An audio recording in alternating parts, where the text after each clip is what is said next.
प्यारे बच्चों, आपका फिर स्वागत है रे क्लासेस फिरोजाबाद में। हमारा चैप्टर चल रहा था एटॉमिक स्ट्रक्चर। आज उसमें हम टॉपिक पढ़ेंगे पाउली एक्सक्लूजन प्रिंसिपल। इस प्रिंसिपल को सुनने का आप भी कई दिनों से वेट कर रहे थे और मैं भी कई दिनों से वेट कर रहा था ये टॉपिक आए। Pauli exclusion principle. Pauli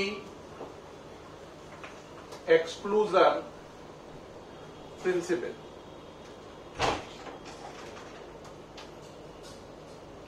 Pauli exclusion principle क्या है? ये कहता है no two electrons can have same set of 4 quantum numbers. किसी एटम में कितने भी इलेक्ट्रॉन क्यों ना हो, लेकिन आप कोई भी 2 इलेक्ट्रॉन ऐसे नहीं ढूंढ पाओगे जिनके चारों क्वांटम नंबर बिल्कुल सेम हो। यानी एटम में चाहे 10 इलेक्ट्रॉन हो या 50 या 112 या 118, आप उसमें से कोई भी 2 इलेक्ट्रॉन ऐसे नहीं ढूंढ पाओगे जिनके चारों क्वांटम नंबर NLMS एक दूसरे से मैच करें। इस बात को बोलते हैं पाउली एक्सक्लूजन प्रिंसिपल। ठीक, इसको लिखें जरा। No 2 electrons in an atom can have same set of all 4 quantum number।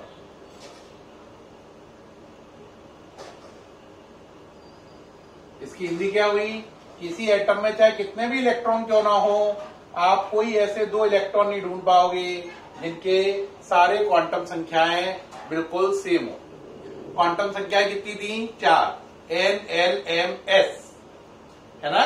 अगर मान लो 2 इलेक्ट्रॉन की 3 क्वांटम संख्या सेम हो गई NLM मान लो, तो फिर निश्चित रूप से उनकी S क्वांटम नंबर अलग होगी।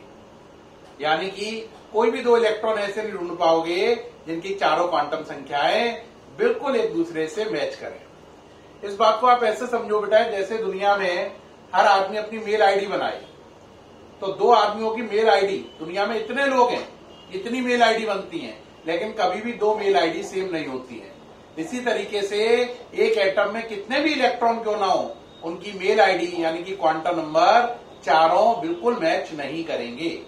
मतलब ज्यादा से ज्यादा 3 क्वांटम नंबर मैच कर सकते हैं, चौथा जरूर अलग होगा। यानी चारों क्वांटम नंबर जो पहले इलेक्ट्रॉन के हैं और वही क्वांटम नंबर किसी और इलेक्ट्रॉन के भी सेम हो, ऐसा पॉसिबल नहीं है। तो यानी कि किसी एटम में कोई भी 2 इलेक्ट्रॉन ऐसे नहीं ढूंढ पाओगे जिनकी चारों क्वांटम संख्याएं बिल्कुल एक जैसी हों। इसे कहते हैं पाउली एक्सक्लूजन प्रिंसिपल। इसमें वर्ड आता है एक्सक्लूजन। एक्सक्लूजन जो वर्ड है, इसका मतलब होता है मना करना। ये मना कर रहा है ना, प्रिवेंट कर रहा है, रोक रहा है आपको। एक्सक्लूजन, एक्सक्लूजन का मतलब होता है मना करना, प्रिवेंशन, प्रिवेंट करना। अब इसमें बात आती है, इस प्रिंसिपल को अगर कोई आदमी ऐसे भी कह सकता है कि एक ऑर्बिटल में 2 से ज्यादा इलेक्ट्रॉन नहीं आ सकते हैं। क्या कह सकता है? एक ऑर्बिटल में 2 से ज्यादा इलेक्ट्रॉन नहीं आ सकते हैं, क्योंकि अगर एक ऑर्बिटल में 3 इलेक्ट्रॉन आए तो फिर आपको ऐसे 2 इलेक्ट्रॉन मिल जाएंगे जिनकी चारों क्वांटम संख्याएं सेम हो जाएंगी। तो याद रखना, पाउली प्रिंसिपल का एक मतलब ये भी है कि किसी ऑर्बिटल में ज्यादा से ज्यादा 2 ही इलेक्ट्रॉन आ सकते हैं, एक क्लॉकवाइज और एक एंटी क्लॉकवाइज। अगर हम 2 से ज्यादा इलेक्ट्रॉन भरेंगे तो फिर जो नया इलेक्ट्रॉन आएगा उसके आने से 2 इलेक्ट्रॉन की सारी क्वांटम संख्याएं सेम हो जाएंगी। इसलिए किसी ऑर्बिटल में ज्यादा से ज्यादा 2 इलेक्ट्रॉन ही भरे जा सकते हैं, 2 से ज्यादा इलेक्ट्रॉन भरे नहीं जा सकते हैं। तो ये एक ऑर्बिटल में 2 से ज्यादा इलेक्ट्रॉन भरने को मना करता है। रिपीट, ये एक ऑर्बिटल में 2 से ज्यादा इलेक्ट्रॉन भरने को मना करता है। इसीलिए इसमें वर्ड लगा है एक्सक्लूजन। एक्सक्लूजन का मतलब हिंदी में मना करना, इंग्लिश में प्रिवेंट करना या फॉरबिड करना। उम्मीद है आपको पाउली एक्सक्लूजन प्रिंसिपल पूरा समझ में आ गया होगा। अब इसके बाद आता है बेटा इंपॉर्टेंट कुछ टर्म्स हैं या फॉर्मूले हैं वो और देखो। एक क्वेश्चन आता है कि आप कैसे ऑर्बिट एंगुलर मोमेंटम निकालेंगे। कौन सा? ऑर्बिट एंगुलर मोमेंटम निकालने का क्या फॉर्मूला है। ध्यान देने की बात है, यहां पे क्या वर्ड लिखा है? Orbit angular momentum. Orbit angular momentum निकालने का फॉर्मूला है orbit angular momentum, orbit A dot M equal to NH over 2 pi. क्या फॉर्मूला होता है? Orbit angular momentum equal to NH upon 2 pi. NH upon 2 pi. यहां पे N क्या है? कौन सी शेल है? और पहली शेल है तो N की जगह 1, दूसरी है तो 2, तीसरी है तो 3। जो शेल है उसके अकॉर्डिंग N की वैल्यू रख दो। H की वैल्यू कितनी होती है? 6.626 10 की पावर -34 जूल सेकेंड। और इसका नाम होता है प्लैंक कांस्टेंट। क्या नाम होता है? Planck's constant. तो आप इस फॉर्मूले से ऑर्बिट एंगुलर मोमेंटम को कैलकुलेट कर सकते हैं। ऑर्बिट एंगुलर मोमेंटम निकालने का फॉर्मूला क्या है बच्चों? NH over 2 pi. NH over 2 पाई। अगर आप ऑर्बिट एंगुलर मोमेंटम की जगह ऑर्बिटल एंगुलर मोमेंटम निकालना चाहते हैं, कौन सा? Orbital angular momentum. तो ऑर्बिटल एंगुलर मोमेंटम निकालने के लिए आप यहां पे क्या चेंज करेंगे? ये मिटा दीजिए। नेक्स्ट टॉपिक है ऑर्बिटल एंगुलर मोमेंटम। तो ऑर्बिट मिटाया, उसकी जगह क्या कर दिया? ऑर्बिटल कर दिया। ऑर्बिटल एंगुलर मोमेंटम निकालने का फॉर्मूला क्या होता है? √L plus 1 H over 2 pi. ये होता है। L क्या है यहां पर? Azimuthal quantum number. Azimuthal quantum number, QN quantum number azimuthal. इसको हिंदी में दिगांशी क्वांटम संख्या भी कहते हैं। क्या कहते हैं? दिगांशी क्वांटम संख्या। H तो आप जानते ही हैं प्लैंक कांस्टेंट है। L बता ही दिया एजीमूथल क्वांटम नंबर है। अगर आपकी सबशेल है S P D F तो उसके अकॉर्डिंग जो L है, ये वाला L है, इसकी वैल्यू होगी 0 1 2 3। यानी S के लिए 0, P के लिए 1, D के लिए 2, F के लिए 3। ये वैल्यू होती है किसकी? L की। S0 P1 D2 F3 ये वैल्यू है SPDF के लिए एजीमूथल क्वांटम नंबर L की। ठीक, एक बात और याद रखना बच्चों, H अपॉन 2 पाई को अगर हटा दो, आप किसको हटा दो? H अपॉन 2 पाई को, तो उसकी जगह H बार भी लिख सकते हैं। क्या लिख सकते हैं? H बार। तो अगर आप H अपॉन 2 पाई को हटाओ तो H बार आएगा, तो फॉर्मूला शॉर्ट हो जाएगा L प्लस 1 H बार। L प्लस 1 H बार। फॉर्मूला शॉर्ट होके ये हो जाएगा। क्या पूरी बात क्लियर हुई? अब एक बच्चा कहेगा हाँ सर बात तो समझ में आ रही है, आप कोई ना एग्जाम्पल दीजिए जिससे हमें दोनों एंगुलर मोमेंटम और क्लियर हो जाए। तो देखो बेटा, जैसे मैंने आपसे कहा कि इलेक्ट्रॉन हमारा 4D सबशेल में, हमारा इलेक्ट्रॉन कौन सी में? 4D सबशेल में। तो आप बताओ एंगुलर मोमेंटम कितना कितना होगा? ऑर्बिट वाला कितना होगा और ऑर्बिटल वाला कितना होगा? क्या आप बता पाओगे? तो बच्चा कहेगा हाँ बता लूंगा सर, इसमें क्या खास बात है? ऑर्बिट एंगुलर मोमेंटम का फॉर्मूला क्या था बोलो? ऑर्बिट एंगुलर मोमेंटम का था NH ओवर 2 पाई। तो N की जगह कितना लिखे? 4 शेल है, देखो 4। H की जगह 6.626 10 की पावर -34, 2 की जगह 2, पाई की जगह 3.14। इसे सॉल्व कर ले तो उसका आंसर आ जाएगा ऑर्बिट एंगुलर मोमेंटम का। अब एक बच्चा अगर ऑर्बिटल निकालना चाह रहा है तो फॉर्मूला चेंज कर ले। ऑर्बिटल एंगुलर मोमेंटम का फॉर्मूला क्या है? √L प्लस 1 H ओवर 2 पाई। अप्लाई करो प्यारे बच्चों।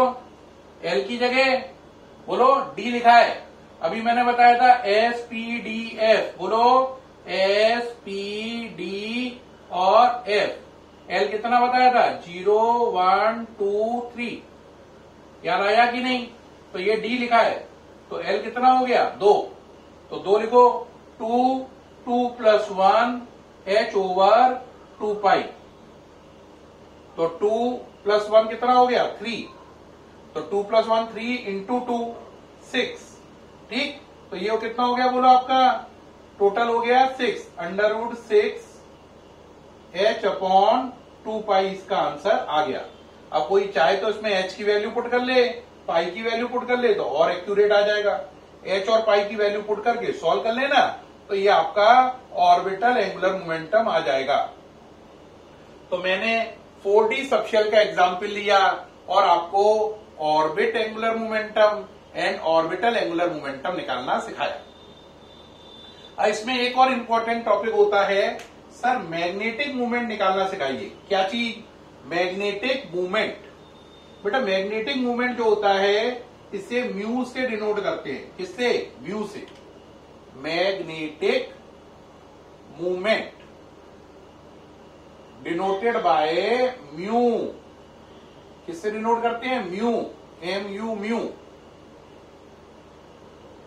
इसका फॉर्मूला होता है mu equal to under root n plus 2, है ना। और इसकी यूनिट होती है B.M। जैसे वर्क की यूनिट जूल, फोर्स की यूनिट न्यूटन, ऐसे ही मैग्नेटिक मूवमेंट की यूनिट होती है B.M। यहां पे B का मतलब बोर, M का मतलब मैग्नेटॉन, तो इसकी यूनिट होती है बोहर मैग्नेटॉन। अब बात आती है सर N क्या है, N है नंबर ऑफ अनपेयर्ड इलेक्ट्रॉन, ऐसे इलेक्ट्रॉन जिन्होंने पेयर नहीं बनाया है, यानी कि ऐसे इलेक्ट्रॉन जो जोड़े में नहीं है। नंबर ऑफ अनपेयर्ड इलेक्ट्रॉन करके दिखाते हैं अभी। B.M, B.M का मतलब है B for Bohr, M for magneton, Bohr magneton. ये इसकी क्या है, यूनिट। क्या है, यूनिट, ठीक। अब कहोगे सर करके दिखाइए, ऐसे बात समझ में नहीं आ रही है। ठीक है, बिल्कुल ठीक है। मान लो आपने लिखा, ये हटा दे थोड़ी देर के लिए। हाँ देखिए, मान लीजिए आपने लिखा, आप पर चीज है, थोड़ी देर के लिए लिखा है 4D7। आपने कहा सर इसका मैग्नेटिक मूवमेंट निकालो। किसका, 4D7 का। क्या निकालूं, मैग्नेटिक मूवमेंट। तो मैं देखूंगा D लिखा है, तो D में कितनी सबशेल होती हैं, D सबशेल में कितनी ऑर्बिटल होती हैं, 5। D सबशेल में कितनी ऑर्बिटल होती हैं, कितने खाने होते हैं, 5। D सबशेल में 5 ऑर्बिटल होती है। तो ये पूरी D सबशेल है, इसमें कितनी ऑर्बिटल है, 5। आप पे इलेक्ट्रॉन कितने हैं, 7। होल्ड का नियम लगाओ, 1 2 3 4 5 6 7। होल्ड का नियम क्या कहता है, पहले सारी ऑर्बिटल में एक एक इलेक्ट्रॉन भरो, जब सबको एक एक इलेक्ट्रॉन मिल जाए तो उसके बाद आप पेयरिंग कर सकते हो। पेयरिंग तब तक नहीं कर सकते हो जब तक सबके पास एक एक इलेक्ट्रॉन ना हो जाए। तो D7 हो गया। अब देखो इसमें अनपेयर इलेक्ट्रॉन कितने हैं, देखो इसका तो पेयर बन गया, इसका पेयर बन गया, लेकिन इसका इसका इसका इन 3 इलेक्ट्रॉन का पेयर नहीं बना। तो N की वैल्यू हो गई 3, क्योंकि अनपेयर्ड इलेक्ट्रॉन है 3। अब मैग्नेटिक मूवमेंट का formula mu equal to under root n plus 2। Value को पुट करो बच्चों, म्यू इक्वल टू n की जगह 3 प्लस 2 करो भाई, तो करो 3 प्लस 2 5, 5 3 जा 15 अंडर रूट 15। सॉल्व किया, अंडर रूट 15 को सॉल्व कर सकते हैं आप 3.91 या 3.9। यूनिट है इसकी B.M, तो इसका मैग्नेटिक मूवमेंट आ गया 3.9 BM। BM stand for bore magneton. तो प्यारे बच्चों, इस वीडियो में मैंने आपको 4 टॉपिक समझाए। पहला पाउली एक्सक्लूजन प्रिंसिपल, है ना। दूसरा मैंने आपको समझाया ऑर्बिट एंगुलर मोमेंटम निकालना, जिसकी वैल्यू थी NH ओवर 2 पाई। तीसरा समझाया orbital angular momentum under root L plus 1 H over 2 पाई।